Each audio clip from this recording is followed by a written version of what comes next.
Some final thoughts before we go tonight. Until lately, by necessity, we've all been communicating from afar, and we know often that subtleties and nuances get lost or misunderstood. What we sometimes crave is proximity. In the end, that's what summits are about, proximity. We know that Presidents Biden and Putin sat down today with full understanding of the issues and the positions each had staked out. But seeing the handshake, as obligatory as it was, watching them come eye to eye, taking measure of the other, one couldn't help but wonder, would they reach an understanding? Or would it be a mere photo op?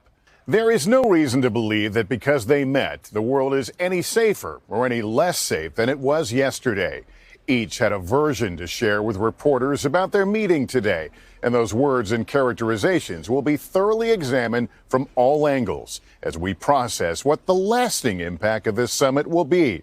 Chances are it won't be earth-shaking, but perhaps it will be a lot more than just a handshake and a photo. Thanks for watching our YouTube channel. Follow today's top stories and breaking news by downloading the NBC News app.